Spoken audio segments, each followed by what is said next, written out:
창세기 29장 말씀입니다. 29장 31절에서 35절 말씀입니다. 창세기 29장 31절에서 35절의 말씀입니다.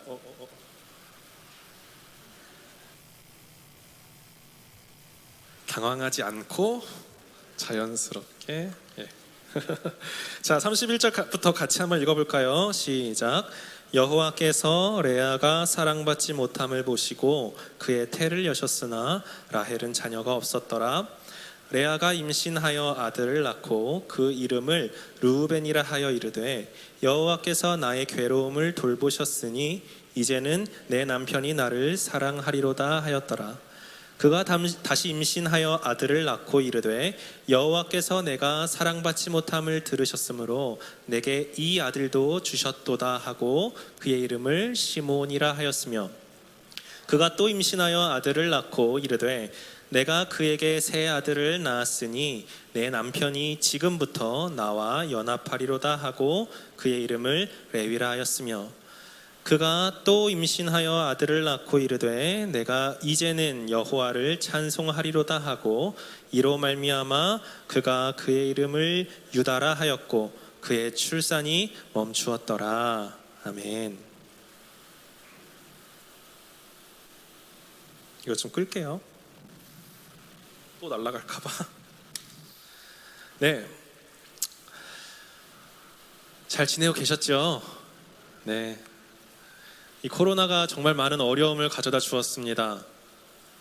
불편도 가져왔죠.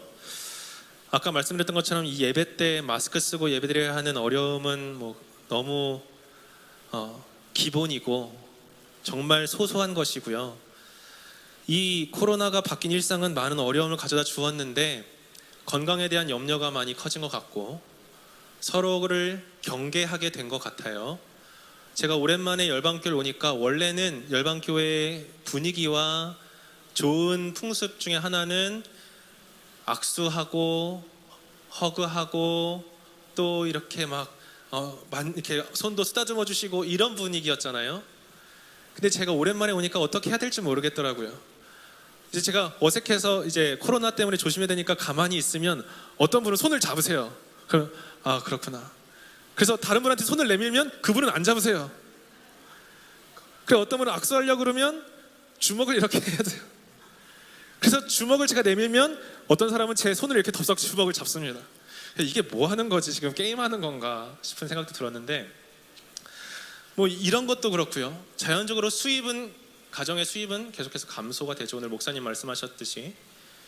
그럼에도 수입이 감소되었는데 수입과는 상관없이 고정적으로 나가야 하는 지출 때문에 우리가 많이 예민해지고 많이 불안해지고는 합니다. 그리고 이런 불안과 긴장이 적나라하게 드러나는 곳이 있습니다. 가정이에요. 여러분들이 어떻게 생각할지 모르겠지만 저는 이 코로나 때문에 가족이 함께 집에 있는 시간이 늘어나니까 출산율의 증가도 내심 기대했었거든요. 워낙 한국은 또 출산율이 이렇게 떨어지고 그래서 집에 있으면 애들도 자고 그러면 네, 같이 차나 한잔 마시고 얘기 좀 하다가 그래 할렐루야 그래서 출산율의 증가도 내심 기대했단 말이죠. 실제로 제가 미국에서 있으면 제 미국에 같이 있는 지인 가정들 몇 가정이 지금 3가정인가요? 벌써 임신했어요. 그래서 저는 그런 생각이 자연스러웠습니다. 출산율이 증가하겠지. 근데 제가 한국의 통계는 찾아보지 않았지만 미국에 있을 때 들려왔던 소식들 그리고 보고되는 통계들을 좀 이렇게 보니까요, 제 예상과는 오히려 반대더라고요. 이 시기에 각종 가정폭력, 폭언, 폭행, 신고 건수가 급증했고 이혼의 건수도 급증했고 마약 중독, 알코올 중독의 통계가 이 코로나 기간 동안 증가하더라는 거예요. 많은 사람들에게 더 이상 이 가정이라는 장소가 위로를 받거나 사랑을 회복하는 장소가 아니라 또 다른 스트레스, 또 다른 상처, 압박의 공간이 되었다는 것입니다. 어떤 사람은 이렇게 얘기해요. 내가 재택근무해도 되는데 집에 있으면 아내와 아이들과 싸우게 된다. 불편하게 된다. 그래서 출근한다. 이렇게 말하는 사람이 있더라고요. 저도 미국이 이제 락다운 되면서 24시간 아침부터 밤까지 우리 아이들과 붙어서 지내는 날들이 시작이 되었어요. 저도 이게 쉽지가 않더라고요. 저도 이게 은근히 스트레스가 되더라고요. 제가 이제 지금 유학 중이니까 공부할 게 많고 과제가 많고 막 읽어야 될 영어 책들이 많아요. 영어 책들 제가 읽으려면 한 장 읽는데 저 되게 오래 걸리거든요. 한 장인데 막 단어 찾아봐야지, 뭐 찾아봐야지. 그러는데 그렇게 쪼개서 막 해야 되는데 뭐 좀 하려고 하면 아빠! 뭐 좀 하려면 아빠가 놀아줘! 그래서 애들아 조금만 놀아주고 또 와서 공부하면 아빠 이건 어떻게 해? 아빠 도와줘! 아빠! 하루에 아빠를 수백 번을 불러요. 노이로제가 걸릴 것 같아. 그래서 처음에 이거를 서로 같이 이걸 적응해가는 시간들이 굉장히 힘들었어요. 그래서 정말 미안한 얘기지만 우리 아이들한테 제가 화도 내기도 하고 아빠 좀 내비둬. 아빠 혼자만의 시간이 필요해. 엄마도 스트레스 받고 나도 스트레스 받고 아이들도 스트레스 받고 그럼 아이들은 우리 아빠는 나랑 안 놀아줘 하면서 저기 가서 혼자 방에 들어가서 문 닫고 있으면 얼마나 마음이 쓰여요. 그럼 똑똑하고 들어가서 미안해 놀자 하고 놀고 이런 나름의 어떤 시간이 지나면서 루틴이 생기긴 하고 적응이 됐지만 이게 서로 간의 배려와 양보가 필요하던 시간이 있었습니다. 가정은 있는 그 자체로 안정감이 있어야 해요. 가정은요 그 자체로 위로가 되어야 하는 공간입니다. 맞습니까? 사업이 잘 돼서 돈을 잘 벌어와야 인정받는 것이 아니죠. 승진을 해야만 자기 존재가 아빠라는 엄마라는 내 존재가 증명되는 것도 아닙니다. 내가 성적을 잘 받아와야만 지난 학기보다 지난 시험보다 평균이 오르고 반석차가 올라야 아니면 내 자녀가 인류 대학이나 좋은 회사에 들어가야 인정받는 것도 아닙니다. 여러분의 가정은 어떤 모습인가요? 있는 그대로를 서로 받아주고 있습니까? 만약 그게 아니라면 어떻게 하면 우리가 서로를 있는 그대로의 모습으로 받아줄 수 있을까요?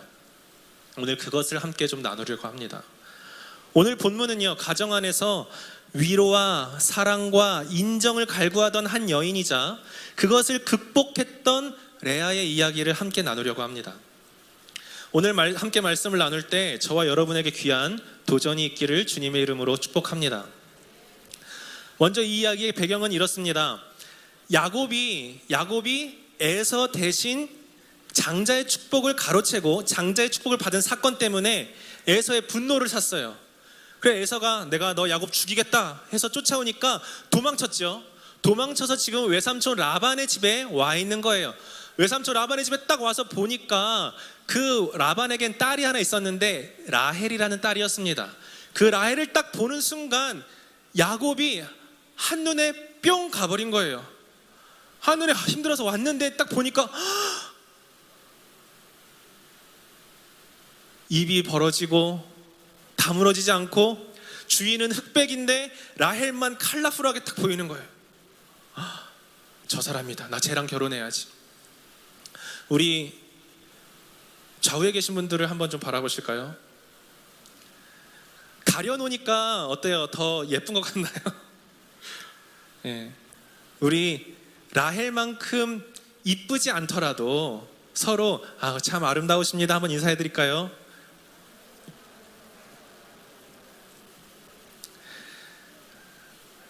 이 야곱이요 라헬에 대해서 뿅 가버리니까 결혼하고 싶었어요. 근데 결혼을 하기 위해서는 당시에 이 처가댁에 내가 이 사람을 이만큼의 돈을 주고 이거 돈을 내고 사겠습니다 하는 게 있어야 돼요. 근데 돈이 없잖아요. 도망쳐 나왔으니까. 그러니까 몸으로 때우는 거예요. 내가 당신의 집에서 라반 당신의 집에서 7년을 일할게요. 그리고 이 라헬 내가 반한 이 라헬을 제게 주세요. 제가 사랑하는 라헬을 제게 신부로 주세요 라고 얘기하는 것이죠. 그래서 라헬을 얻기 위해 라반의 집에서 7년을 일하게 되는데 저는 야곱이 나름 순정남이고 로맨티스트라고 생각을 합니다. 우리 한번 20절 말씀 띄워봐 주시겠어요? 자, 20절 말씀 우리 함께 같이 읽어볼까요? 시작. 야곱이 라헬을 위하여 7년 동안 라반을 섬겼으나 그를 사랑하는 까닭에 7년을 며칠같이 여겼더라. 아멘이세요? 우리 남편은 약간 보면서 야곱이 약간 나랑 비슷하구나. 사모님 비웃으시는 건가요? 네, 저 뒤쪽에서 우리 아내가 그렇게 긍정하는 미소는 아닌 것 같아요. 근데 아무튼 7년을 수일같이 여겼대요. 며칠같이. 얼마나 사랑했으면. 그 시간이면 눈에 콩깍지가 벗겨질 만도 한데 안 벗겨지고 7년을 며칠처럼 여겼다는 거예요. 저는 군대 저때 2년이었는데 2년 그거 제대하는 날짜도 시간이 안 가서 기다렸는데 이 7년을 버틴 이 놀라운 야곱의 사랑. 근데요, 이 7년 되는 해에 야곱이 라헬과 드디어 결혼을 하게 되는데 당시의 결혼 풍습에 따라서 신부는 눈만 내놓은 채 얼굴을 이제 베일로 다 가리는 거예요. 그리고 나서 결혼식을 올립니다. 첫날 밤을 치르고 다음날 아침에 봤는데 사랑하는 라헬이 옆에 있어야 되는데 보니까 누가 있었던 거예요? 레아가 있었던 거예요. 야곱이 뚜껑이 열렸겠어요? 안 열렸겠어요? 이게 내가 지금 7년을 일했는데 라헬 얻기 위해서 내가 지금 7년을 고생했는데 7년을 내가 어떻게 버텼는데 내 옆에 지금 라헬이 아니라 레아를 지금 결혼 신부로 나에게 보냈다라고 하는 거죠. 당장 라반에게 뛰어갑니다.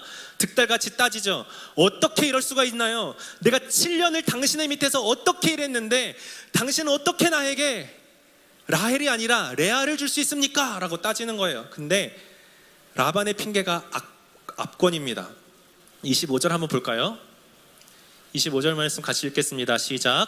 야곱이 아침에 보니 레아라 라반에게 이르되 외삼촌이 어찌하여 내게 이같이 행하셨나이까?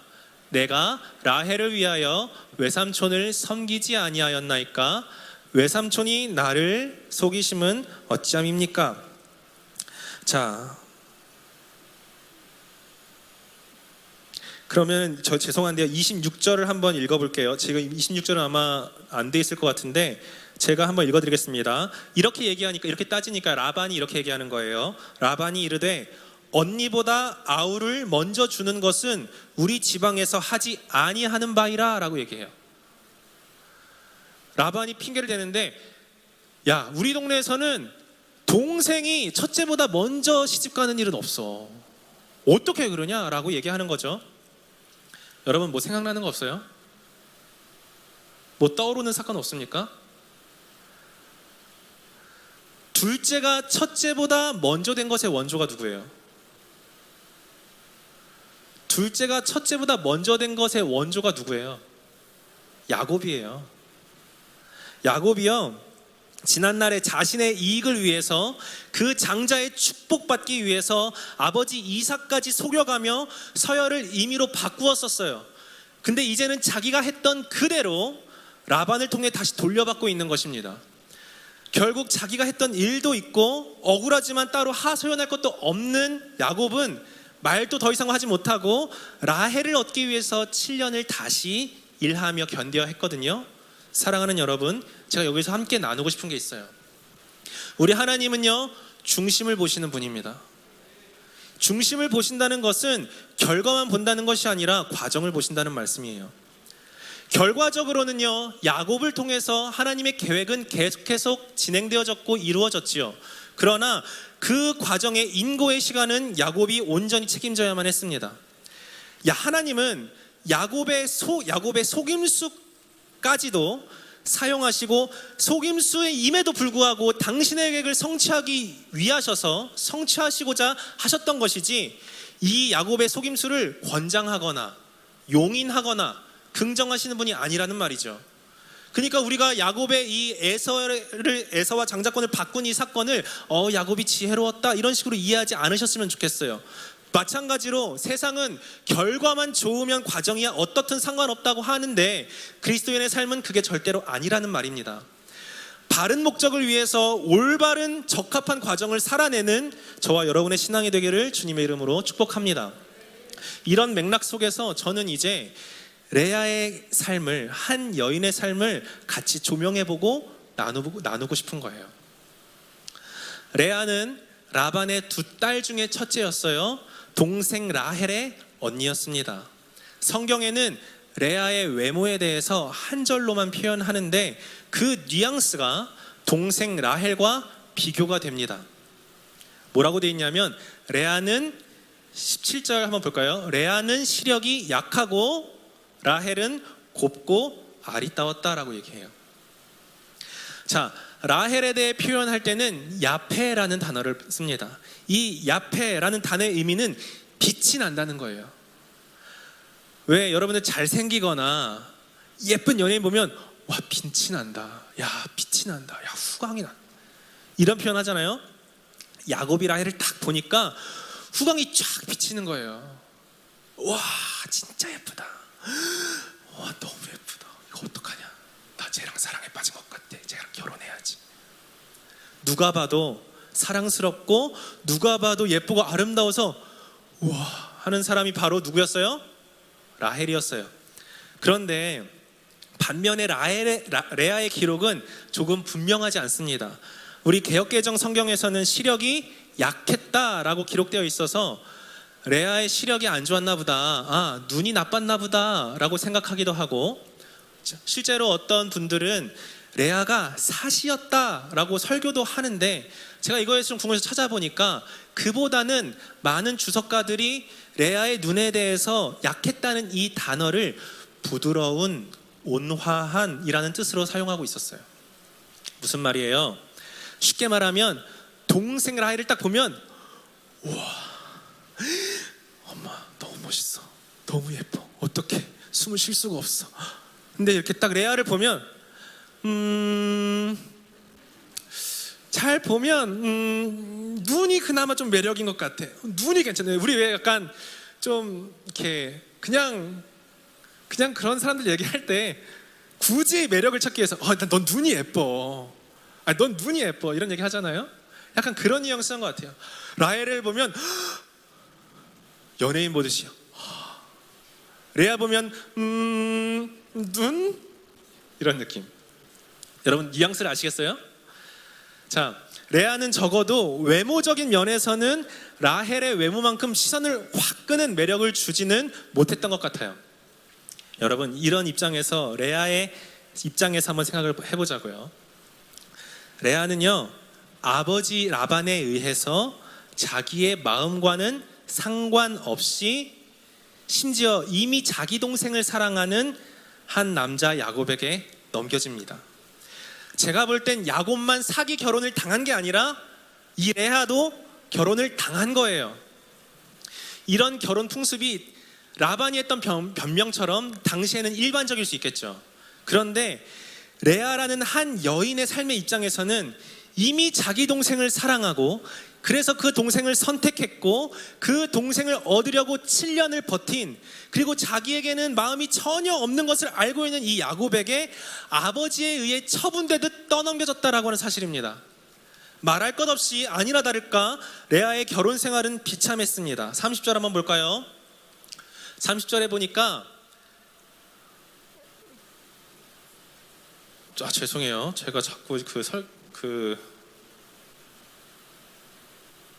30절입니다. 30절.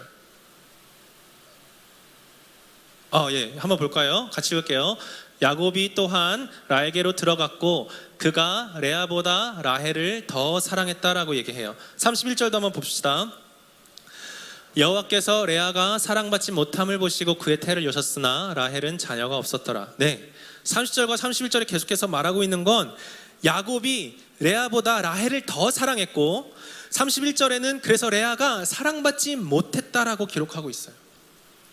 아버지에게는 마치 처리하기 어려운 일감이 처분되듯 떠넘겨진 그 레아의 삶, 남편 야곱에게조차 사랑받지 못하는 삶, 그 삶의 비참함과 그 삶의 상처가 그녀가 낳은 아이들의 이름 속에 나타나고 있습니다. 우리에게 익숙한 12지파의 이름이 된 그들의 뜻은 이렇습니다. 첫째 르우벤, 여호와께서 나의 괴로움을 돌보셨으니 이제는 내 남편이 나를 사랑하리로다. 둘째 시므온, 내가 사랑받지 못함을 들으셨으므로 내게 이 아들도 주셨다.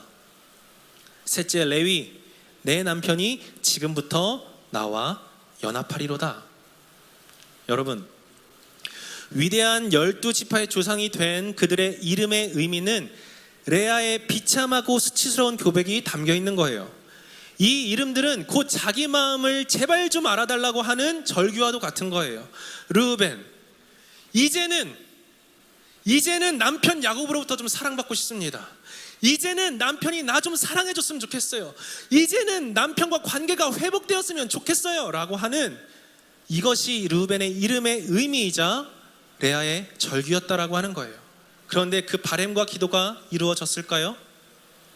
둘째 아들 시므온의 이름의 뜻을 보면 아닌 것 같습니다. 시므온, 내가 사랑받지 못함을 들으셨으므로 이 아들도 주셨다. 르우벤을 낳는데 남편이 계속해서 나를 사랑해주지 않아요. 야곱은 변함이 없어요. 남편 야곱을 보니까 더 이상 소망이 없습니다. 이 야곱은 나를 사랑해주고 나를 지지해주고 내 마음이 쉴 수 있고 나를 이해하고 안아줄 사람이 아닌 거예요. 그러니까 레아의 소망과 기쁨은 더 이상 남편에게 있지 않습니다. 그녀의 아들이 유일한 소망이 되는 거예요. 그래, 남편은 더 이상 나의 소망이 아니야. 남편은 더 이상 내 삶에서 기쁨과 희망을 줄 수 없어. 이제 내게 남은 건 이 아들밖에 없어. 내게 희망을 줄 수 있는 건, 내 삶에 기쁨을 줄 수 있는 건 이 아들밖에 없어. 사랑스러운 이 아들, 자랑스러운 이 아들밖에 없어 라고 하는 고백이죠. 이제는 남편이 아니라 아들을 붙들기로 마음먹습니다. 자랑스러운 이 아들들은 나의 자랑이고 나의 기쁨이야. 이 아들을 보면서 레아는요, 자기의 존재를 입증하려고 해요. 내가 이런 자랑스러운 아들을 낳았어, 내가 이런 멋진 아들을 낳았어라는 것이 이런 것으로 자신을 입증하고 싶어 합니다.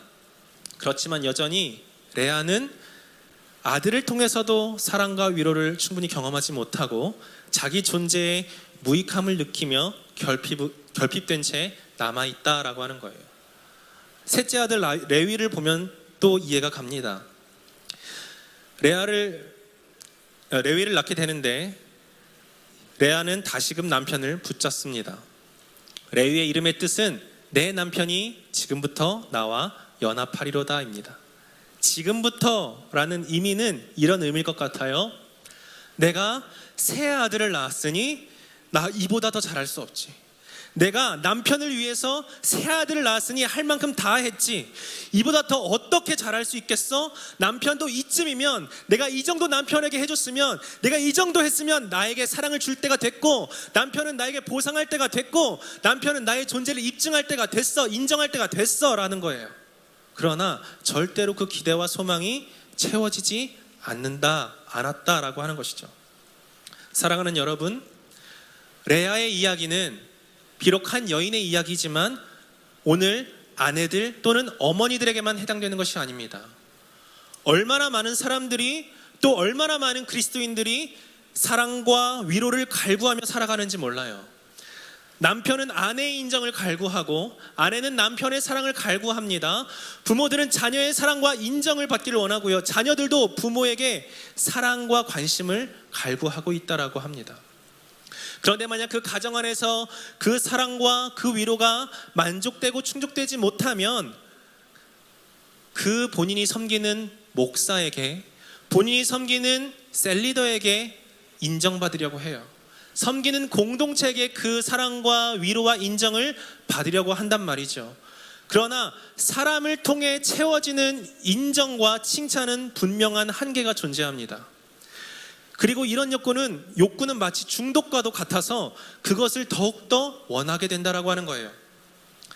오늘 오전에 목사님 설교하실 때 제가 조금 했어요. 왜냐하면 오늘 목사님 설교가 뭐였어요? 칭찬하고 격려해주고 세워주라라고 하는 거였잖아요. 근데 여러분, 이것을 잘 차이를 기억하셔야 합니다.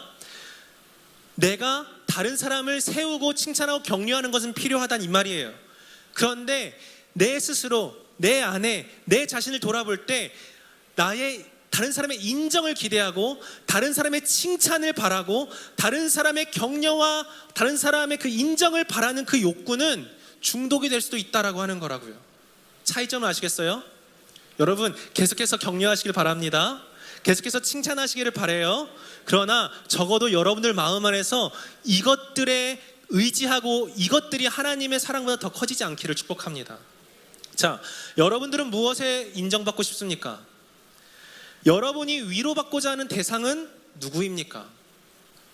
아니면 내가 자랑하는 내 아들, 내 딸들로 여러분의 존재를 인정하려고 하진 않습니까? 증명하려고 하지 않습니까? 여러분들이 기대와 소망을 두고 있는 대상을 돌아보는 오늘 시간이 되기를 주님의 이름으로 축복합니다.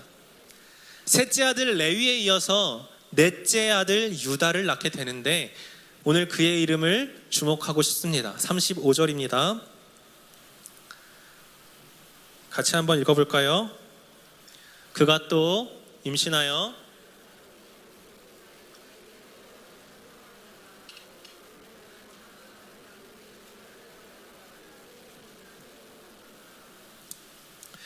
이제는 여호와를 찬송하리로다.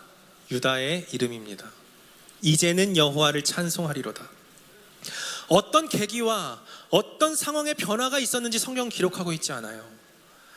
또한 그 침묵하고 있는 성경의 배경과 문맥 속에서 야곱이 레아의 바램대로, 레아의 기도대로 지극정성으로 레아를 사랑하고 이해해주는 남편으로 변화되었다고 보기도 어렵습니다. 그렇다면 무엇일까요? 유다의 이름을 통해 얻을 수 있는 힌트는 레아에게 분명한 영적인 변화가 생겼다는 거예요. 더 이상 그녀의 삶의 중심이 남편이 아니라 자녀가 아니라 이제는 하나님을 찬양하겠다라고 하는 고백이 되었다는 것이죠. 남편에게 인정받고 싶었던 마음도 자녀에게 위로받고 싶었던 마음도 주님 발 앞에 내려놓습니다. 저는 레아가 머물고 바라보던 시선이 남편과 자녀에게서 하나님께로 이동한 것이라고 믿습니다. 다시 한번 이름의 의미를 짚어보고 싶습니다. 르우벤, 여호와께서 나의 괴로움을 돌보셨으니 이제는 내 남편이 내 남편이 나를 사랑하리로다. 이전에 그녀의 시선은 남편에게 향해 있었다면 이제는 나의 괴로움을 돌보시는 분이 하나님이심을 깨달았다라고 하는 거예요. 시므온, 내가 사랑받지 못함을 들으셨으므로 내게 이 아들도 주셨도다. 이전에는 레아가 이 아들도 주셨다라고 하는 것에 이 아들의 내 시선이 향했다면 이제는 나의 아픔을 들으셨다라고 하는 분이 하나님이심을 깨달았다라고 하는 것이죠. 여전히 레아의 삶은 사랑받지 못하는 삶이었을 거예요. 자랑스러운 아들들로도 여전히 레아는 자기를 증명하지 못했습니다. 그러나 레아가 자신의 존재를 더 이상 증명하려고 노력하지 않고도 내가 더 이상 누군가의 인정과 위로를 받지 않아도 그녀의 고백이 바뀔 수 있었던 이유는 내 괴로움과 내 고통을 돌보시는 분은 하나님이심을 기억했다라고 하는 거예요. 나의 통회를 들으시는, 나의 통회하는 이 절규를 들으시는 분이 하나님이심을 기억했다라는 것이죠. 하나님이 나를 돌보시면, 하나님이 나를 위로하시면, 하나님이 나의 존재를 향해서 너는 이미 나의 사랑으로 충분하다라고 말씀하시면 나는 부족함 없다고 고백할 수 있기 때문입니다. 사랑하는 여러분, 우리 모두는 믿음이 자라기를 원해요. 맞죠? 믿음이 성장하길 원합니다. 그런데 이 성장하는 삶의 시작은 우리의 시선을 이동하는 것으로부터 시작되는 거예요.